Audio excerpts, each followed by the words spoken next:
మనిషి ఉంటాడా? ఉన్నాడేమో పురాణాల్లో, విన్నవేమో అలాంటి మనిషి గురించి చరిత్రలో. ఒక ఊరి నుంచి ఒక ఊరికి, ఊళ్ళల్లోనే ఒక ప్రాంతం నుంచి ఇంకో ప్రాంతానికి వెళ్ళడానికి గూగుల్ మ్యాప్లో వెతికే మన తరంలో నిన్న మొన్నటి వరకు ఇలాంటి ఒక మనిషి జీవించి ఉన్నాడని వినడమే అభూరం. ఆయన ఎక్కడికి వెళ్ళాలన్నా తోవ చూపే దిక్షుది అవసరం లేదు. అలాగని ఆయన వెళ్ళేది నీలా నాళ్ళ రోడ్డు మీద, కారులో కాదు. నట్టడవిలో, కటిక చీకటిలో, భయంకరమైన ఎడారుల్లో, దారే ఉండని దారులకు ఆయన పయనం. 100 సంవత్సరాల పాటు తాను వెళ్లడమే కాక భారత సైన్యానికి దిక్సూచిలా నిలబడిన అపార దురంధరుడు. ఇంతకీ ఎవరైనా? ఇప్పుడు మనం తెలుసుకుంటుంది రామ్చోడ్ బాయ్ సావుబాయ్ రాబరీ గురించి. ఆయన 100 సంవత్సరాలకు పైగా భారత సైనికులకు వెలకట్టలేని సేవలను అందించాడు.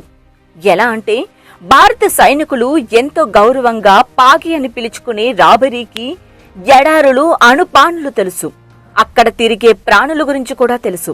అంతేకాదు, సైన్యాన్ని తోడుకుని వెళ్లే ముందు ఆ బాటలో ఎంతమంది శత్రు సైన్యాలు వెళ్లాలన్నది, ఎలా వెళ్లాలన్నది, ఎంతసేపటి క్రితం వెళ్లాలన్నది, ఎన్ని ఆయుధాలు మోసుకు వెళ్లాలన్నది కూడా ఆయన జస్ట్ పాదముద్రలు చూసి చెప్పేస్తాడు.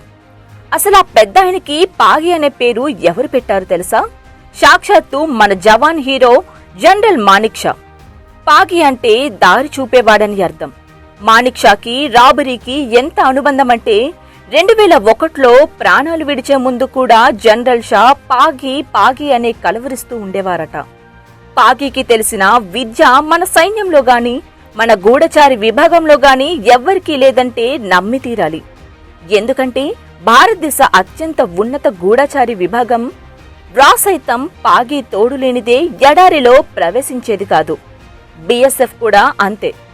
అంతెందుకు, 1965లో భారత సైనికులు 10,000 మందిని ఒక ప్రాంతం నుంచి ఇంకో ప్రాంతానికి అత్యవసరంగా, అప్పుడు అంతటి పటాలానికి పాగినే దిక్కయ్యాడు. సైన్యం నిర్దేశించుకున్న గడువు కంటే 12 గంటల ముందే పాగి సైన్యాన్ని గమ్యం చేర్చి అందరినీ ఆశ్చర్యపరిచాడు. ఎంత గొప్ప సైనికుడైనా రిటైర్మెంట్ అనివార్యం.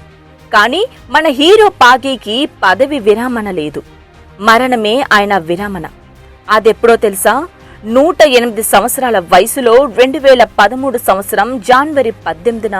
నిజానికి ఆయన మరణ వార్త మాత్రమే కాదు, శతాబ్ద కాలం పాటు నిశ్శబ్దంగా పాగి దేశానికి చేసిన సేవ గురించి ఏ పత్రిక రాయలేదు, ఏ టీవీ ఛానల్ కూడా హైలైట్ చేయలేదు.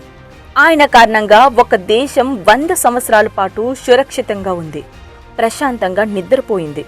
పాగి భారతదేశ రక్షణ అమలు పొదిలో కనిపించని ఆయుధం, సురక్షిత అస్త్రం, అత్యంత శక్తివంతమైన శస్త్రం, సైన్యం నేర్వని శస్త్రం. భారత ప్రభుత్వం పాగి నిరుపమాన సేవలకు గుర్తింపుగా సంగ్రామ మెడల్, సమరసేవ స్టార్, పోలీస్ మెడల్ ప్రదానం చేయడం మాత్రమే కాక ఒక సరిహద్దు చెక్ పోస్ట్ కు ఆయన పేరు పెట్టింది. ఆయన సాహసపేత జీవితగాథ గుజరాత్ బడి పిల్లలకు పాఠ్యాంశంగా ఉంది కూడా. విన్నారా? చరిత్ర ఎరగని వీరుడి గాథ, విద్య నేర్వని మేధావి గాథ, గుర్తింపు కోరని మహాభావునుడి చరిత్ర. భారత జాతి సదామరణం చేసుకోదగ్గ మరో పురాణం.